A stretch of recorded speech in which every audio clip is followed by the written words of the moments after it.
आपण पाहत आहात नाशिक खबर न्यूज, जनतेचे हक्काचे व्यासपीठ। मालेगाव सटाण्यात अतिवृष्टी व गारपीट, शेती पिकांचे मोठे नुकसान।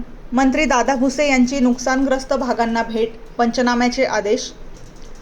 मालेगाव आणि सटाणा तालुक्यात झालेल्या अतिवृष्टी आणि गारपिटीमुळे शेती पिकांचे मोठ्या प्रमाणात नुकसान झाले असून या पार्श्वभूमीवर राज्याचे शिक्षण मंत्री दादा भुसे यांनी नुकसानग्रस्त भागांची प्रत्यक्ष पाहणी केली। मालेगाव तालुक्यातील ढवळेश्वर आणि पांढरुण गावांसह सटाणा तालुक्यातील अरई, भाक्षी आणि चौगाव रोड परिसरात जाऊन त्यांनी शेतकऱ्यांशी संवाद साधत पिकांची स्थिती जाणून घेतली।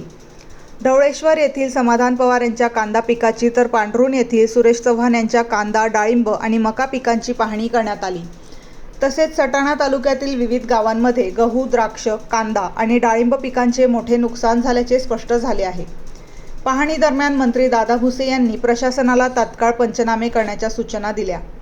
या कठीण परिस्थितीत महाराष्ट्र शासन शेतकऱ्यांच्या पाठीशी ठामपणे उभे राहील आणि नुकसानग्रस्तांना योग्य ती मदत दिली जाईल असा विश्वासही त्यांनी व्यक्त केला। दरम्यान गारपीट आणि अवकाळी पावसामुळे हवालदिल झालेल्या शेतकऱ्यांकडून तातडीने मदतीची अपेक्षा व्यक्त केली जात आहे।